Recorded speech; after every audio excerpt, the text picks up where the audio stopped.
You know, that highly specific feeling of, like, driving home late at night after a really great evening out. Oh, yeah, definitely. You got the heater blasting against the winter cold outside. You know, your favorite snacks are just resting on the dashboard. Right, and you're surrounded by your best friends. Exactly. And you know every single turn of the route by heart. The whole environment is just safe. It's entirely predictable. Yeah, it's like this bubble of absolute routine. Your brain kind of just goes onto autopilot because you know exactly how the narrative of the night concludes. Right. You pull into your familiar driveway, you walk through the front door, you go to sleep, and you wake up to whatever highly anticipated plans you have for the next day. But I want you to imagine if you were the driver and suddenly that comfortable bubble just violently bursts. Oh, man. That's pulling into your driveway down in the valley. You somehow end up 70 miles in the exact opposite direction. Which makes zero sense. None. You find yourself high up in these freezing snow-covered mountains, and then, for reasons no one can quite comprehend, you turn off the engine of your perfectly working heated car. Yeah, you just leave it behind. Right. You step out into a pitch-black blizzard in nothing but a light jacket and, like, tennis shoes. It's chilling. That terrifying pivot from totally mundane reality into complete inexplicability is what transforms this simple Friday night road trip into an event many call the American Dyatlov Pass. Welcome to the Deep Dive. Today we are immersing you in the heart of one of California's most haunting and honestly just baffling unsolved mysteries. The disappearance of the Yuba County Five. Yes. And you, the listener, provided an incredible stack of sources for us to sift through today. We've got contemporary historical articles, some really detailed crime blogs. The A&E reports were super helpful. Oh, absolutely. And some comprehensive encyclopedia entries. And our mission today is really to cut through decades of local rumors, internet speculation, and really evaluate the concrete facts versus the popular theories. Right, what actually happened versus what people think happened. Exactly. And to do that, we are zeroing in on the two most bewildering elements of this entire case. First, the completely illogical abandonment of a fully functioning vehicle. Which is just crazy. And second, the chilling, profoundly contradictory condition of the human remains that were discovered months later out in the wilderness. Okay, so let's start by looking at the cast of characters, because I think understanding the ending of this story really requires us to establish the sheer, beautiful normalcy of the beginning. Definitely. You have to know where they started. Right. So we're looking at 5 young men from the Yuba City area in California. We have Gary Mathias, Jack Madruga, Jackie Hewitt, Ted Wire, and Bill Sterling. And they ranged in age from 24 to 32. Yeah, and in their community, they were affectionately known simply as the boys. And the defining characteristic shared by all 5 men was that they dealt with mild developmental disabilities or psychiatric conditions. Right, like Gary Mathias, for example, had a diagnosis of schizophrenia. But the records show he was actually doing incredibly well. He was on a strict regimen of medication. I mean, he had experienced some erratic behavior in the past, but the medication had completely stabilized him. I think we need to pause here for a second and just clarify what mild developmental disabilities actually meant for these men in the context of their daily lives. Yeah, because it's an important distinction. Right, because the sources note they functioned quite well in society. Like, they held down jobs, packing cables, washing dishes, landscaping. They were active members of their community. Exactly. They lived at home with their parents, but they maintained a really healthy level of independence. And functioning well in society for individuals with these specific cognitive profiles often relies really heavily on executive function tied to routine. Executive function, meaning like the brain's management system. Yeah. It handles planning, adaptability, and problem solving when unexpected things happen. So for the boys, as long as the routine was maintained, their executive function was supported by familiar environmental cues. They thrived in structured environments. Okay, that makes sense. And the center of their universe, their absolute favorite structured activity, was basketball. Oh, they loved it. Which sets the stage perfectly for Friday, February 24th, 1978. The boys pile into a car and drive about 50 miles north from Yuba City to Chico, California. They are going to watch a college basketball game between UC Davis and Chico State. And they are just buzzing with energy, not just because of the college game, but because the very next day, they are scheduled to play in their own Special Olympics basketball tournament. Oh, the stakes for their own tournament were massive. The prize for the winning team was a week-long, all-expenses-paid trip to Los Angeles. Wow, so a huge deal for them. A very huge deal. They were just vibrating with excitement. I mean, Ted Weyer had even asked his mother to specifically wash his brand new white high-top sneakers so they would look absolutely perfect for the game. That's so sweet.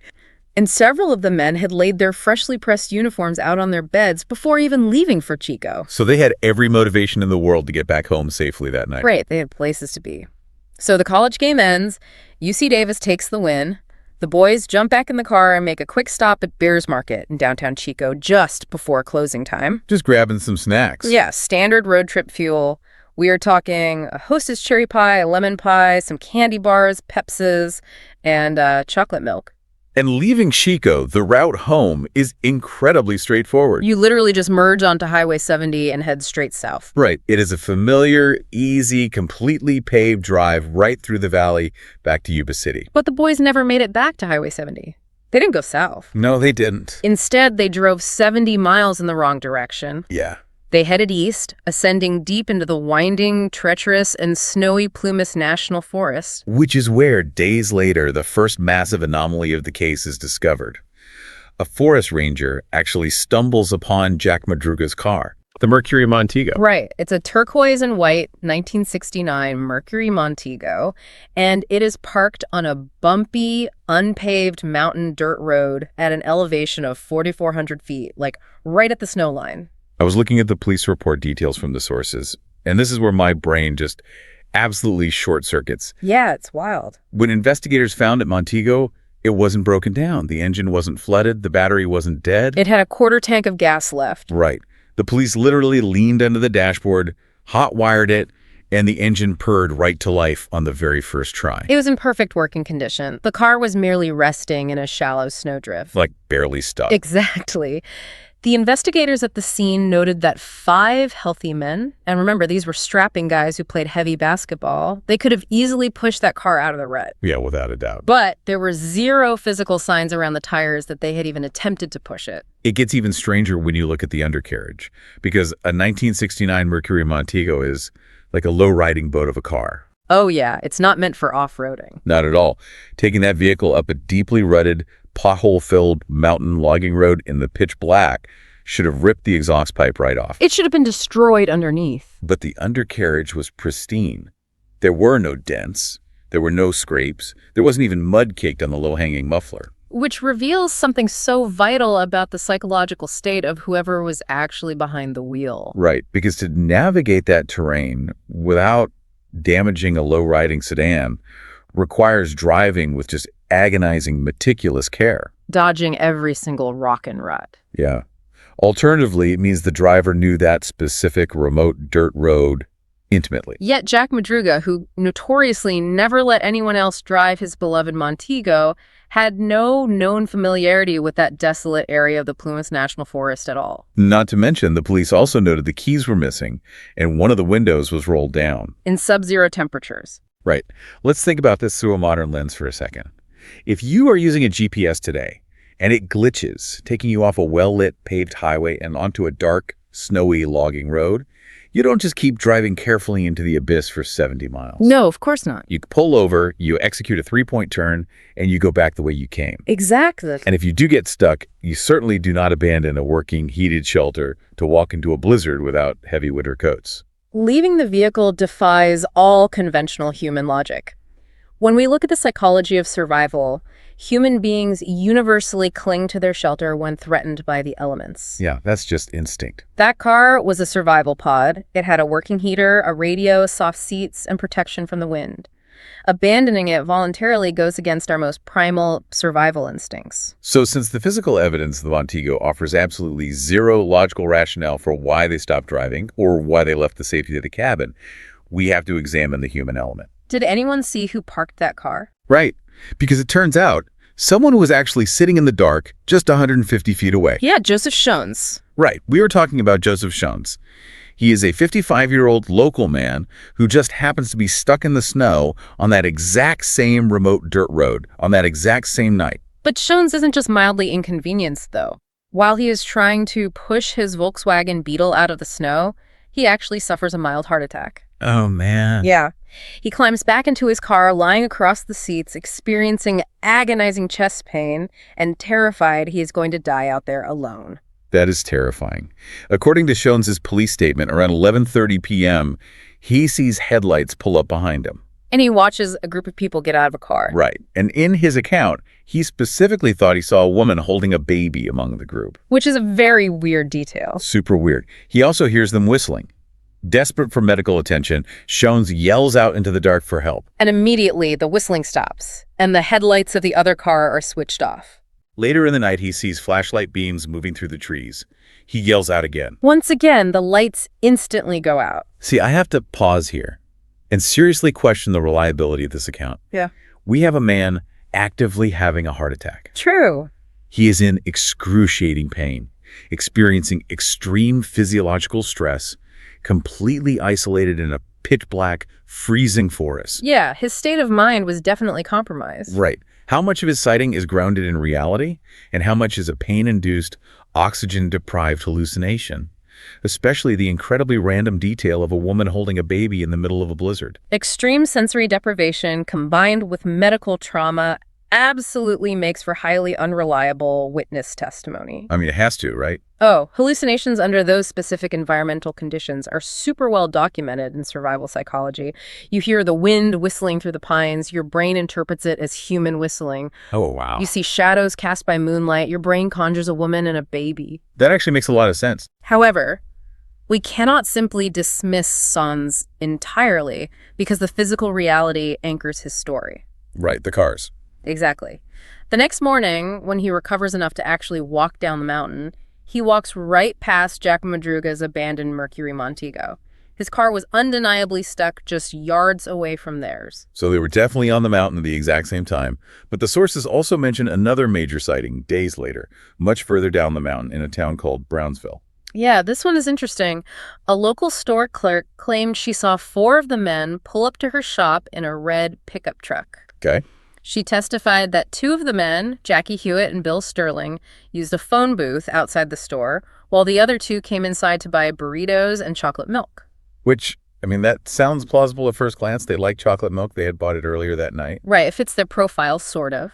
But the families immediately dismantled this sighting. Hewitt's family pointed out that Jackie possessed a profound, almost phobic hatred of using the telephone. Yeah, he hated it. He disliked it so much he would routinely make his brother answer calls for him. The idea of him operating a public payphone in a strange town simply didn't align with his established behavior at all. When you lay all these sightings and theories out on the table, the fractures just become really obvious. Yeah. The families firmly believe there was foul play involved. Jack Madruga's mother famously told the press, "They wouldn't have fled off in the woods like a bunch of quail. We know good and well that somebody made them do it." Yet, law enforcement scoured that car and the surrounding snowdrifts and couldn't find a single shred of physical evidence pointing to an abductor. Nothing. There are no signs of a struggle. There was no blood. There was no weapon left behind. There weren't even unidentified tire tracks. Then there's the wrong turn theory. Some investigators speculated they accidentally veered off the highway trying to visit friends Gary Mathias had in a nearby town called Forbestown. Okay, spatial disorientation is incredibly common at night, especially when rural roads look identical. Exactly. But spatial disorientation might explain how they got lost. It entirely fails to explain why they abandoned a functioning vehicle once they were stuck. Right. Which brings us to the mental break theory. Right. This one hinges entirely on Gary Mathias. Since he was the only member of the group with a severe psychiatric condition, the theory suggests he ran out of his schizophrenia medication, experienced a sudden psychotic episode, and somehow manipulated or terrified the rest of the group into following him into the woods. It is a theory that provides a really neat psychological scapegoat, but the medical reality completely contradicts it. How so? Well, investigators found that Mathias's erratic behavior had virtually vanished once his medication regimen was established years prior. Oh? Furthermore, there were 0 reports of him acting strangely or paranoid or aggressive at the basketball game or at Bears Market just hours before. Right. He was fine. Yuba County Undersheriff Jack Beecham actually reviewed all these conflicting theories and famously concluded the whole situation was just bizarre as hell. And honestly, that's the best summary of it. But the mystery of what chased them out of the car is completely eclipsed by the grim, just horrifying reality of where they eventually ended up. Yeah. When the spring thaw finally arrives in June, the melting snow doesn't solve the case. It just makes the implications infinitely darker. So on June 4th, months after the men vanished, a group of motorcyclists are riding off-road through the Plumas National Forest. And they come across an isolated Forest Service trailer parked at a really high elevation campground. Right. And this trailer is located exactly 19.4 miles away from where the Montego was abandoned. I really want you to stop and visualize that distance. Yeah. 19.4 miles. Yeah. Uphill, in the dark, navigating through deep snowdrifts, in light jackets and low-top tennis shoes. The sheer physical agony of that trek, the frostbite setting in, the exhaustion is almost unimaginable. And when the motorcyclists actually open the door of the Forest Service trailer, they make a pretty gruesome discovery. Yeah. Find the remains of Ted Weyer. And the condition of his body is easily the most haunting detail in this entire stack of sources. It really is. Ted Weyer was found tucked into a bed. He was wrapped tightly from head to toe in 8 different sheets. 8 sheets? Yeah. The coroner determined he had lost over 100 pounds. And based on the length of his beard growth, they concluded he had survived inside that trailer for anywhere from 8 to 13 weeks. He lived for months in that isolation. Months. The official cause of death was a combination of starvation and severe hypothermia. His feet were heavily frostbitten to the point of being gangrenous. And curiously, his shoes were missing from the bed. This is the moment in the research where the tragedy becomes just almost incomprehensible. You have Ted Weyer slowly starving and freezing over the course of 2 to 3 months. Yeah. Yet located just outside the trailer in an adjoining storage shed, there was a locked cabinet containing a full year's supply of commercial dehydrated food. A whole year. It was enough food to keep all 5 men alive and healthy for 12 months. And it was never opened. It never opened. The contradictions just pile up relentlessly here. Inside the trailer and scattered in the nearby sheds, investigators found matches. They found paperback books that could have easily been used as kindling. Right. They found heavy, insulated forestry clothing that would have protected them from the frostbite entirely. And most baffling of all, there was a completely untouched butane tank outside. Wait, really? Yes.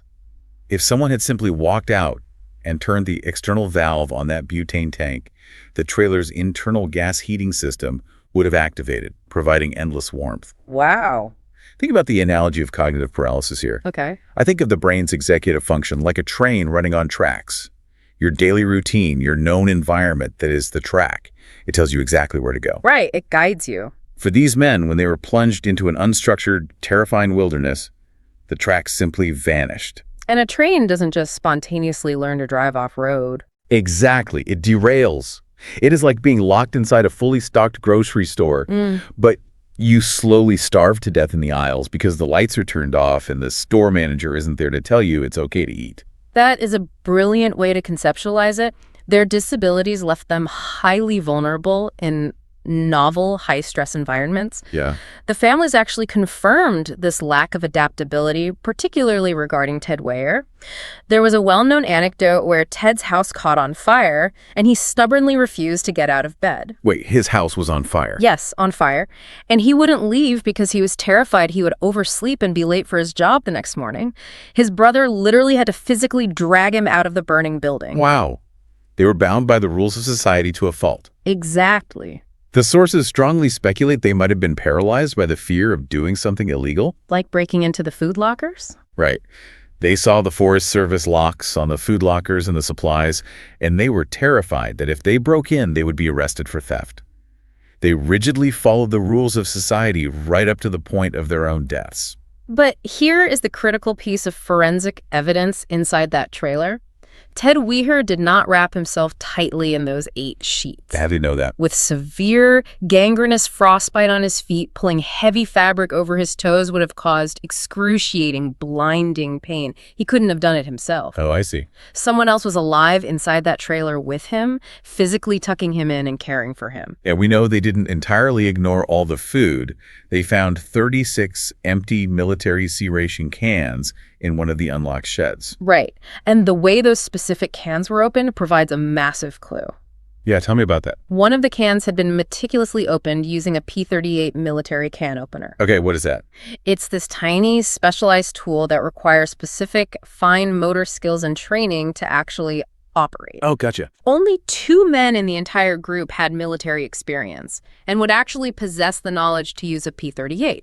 Jack Madruga and Gary Mathias. So someone with military training had the presence of mind to operate a specialized tool to feed Ted, but lacked the executive function or willingness to simply smash a padlock on a cabinet full of dehydrated meals. Yeah, it is a heartbreaking paradox of survival. Over the following days, search teams expand outward from the trailer, and the fate of the rest of the group is finally revealed. The remains of Jack Madruga and Bill Sterling are found 11.4 miles away from the abandoned car. So that puts them roughly halfway between the Montego and the trailer. Exactly. They had succumbed to hypothermia in the snow, and their remains had been scattered by scavenging wildlife over the months. A short time later, Jackie Hewitt's remains, which had been reduced to just his bones and his clothing, were discovered about 2 miles from the trailer. And in a truly devastating detail, it was actually Hewitt's own father who was assisting the search party who found his son's backbone resting under a manzanita bush. That is just awful. It's horrible, which leaves exactly one missing piece to this sprawling, tragic puzzle. Gary Mathias. Yes. We mentioned earlier that Ted Wyer's shoes were missing from his bed. Well, inside the trailer, investigators found Gary Mathias's tennis shoes. But Gary himself was nowhere to be found. Right. The prevailing forensic theory is that because Wyer was a larger man with larger feet, Mathias swapped shoes. Okay, that makes sense. Mathias's own feet were likely swelling dramatically from frostbite after that 19-mile hike, so he took Wyer's larger leather shoes to accommodate the swelling and left his own tennis shoes behind. But despite massive coordinated search efforts, and despite law enforcement literally distributing his photograph to mental health facilities across the entire country, Gary Mathias was never seen again. never. No trace of his remains was ever recovered. So we have to look at the totality of what we've uncovered in these sources. We have a pristine car abandoned without any mechanical or logical cause. Right. We have a grueling, almost impossible 19-mile trek through freezing snow by men entirely unequipped for winter survival. And we have a horrifying scenario where absolute salvation, food, heat, warm clothing was mere inches away, but was left untouched due to a tragic breakdown in cognitive adaptability. This case really transcends a simple true crime mystery. It serves as a stark, haunting study of the fragility of the human mind under extreme environmental stress. Absolutely. It demonstrates with brutal clarity just how quickly logic, problem-solving, and survival instincts can disintegrate when we are violently removed from the safety and structure of our daily routines. They relied entirely on the structure of civilization, and the mountain wilderness offered absolutely none. Not at all. As we wrap up this deep dive, I want you to imagine the final moments in that trailer, because there's one lingering, provocative thought that builds on everything we've analyzed today. Yeah, we know Gary Mathias survived long enough to swap those shoes. He survived long enough to care for Ted Wyer, to wrap him in those 8 sheets, and to meticulously open those sea rations with his military tool. Right. And then, for reasons we will just never know, he laces up Ted's larger leather shoes, and he walks out the door of the trailer. And the context of Gary Mathias's medical history makes that departure absolutely fascinating. How so? Well, the sources document that years prior, during a severe schizophrenic episode, Mathias escaped from a psychiatric facility in San Francisco. Okay. He managed to successfully walk entirely on foot over 500 miles all the way to the state of Oregon. Wait, 500 miles? Yes, he had an established, proven ability to walk vast, punishing distances under extreme psychological duress. Wow. It really forces you to reevaluate the ending. I mean, with that immense capacity for endurance, is it possible Gary Mathias didn't just wander into the woods and freeze a few miles away? Exactly. If he laced up those leather shoes and started walking, where did he finally stop? Did he successfully hike out of the Plumas National Forest? Right, like slipping into an entirely new life somewhere completely off the grid. Or did he simply outwalk the boundaries of the search grid, finally succumbing to the elements miles away in the deep brush, taking the secrets of why they left that car into the earth with him?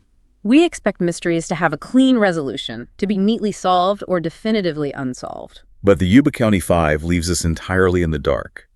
Just like a perfectly good car abandoned on a snowy mountain road with the keys gone and the windows rolled down to the freezing wind. Until next time, Stay curious.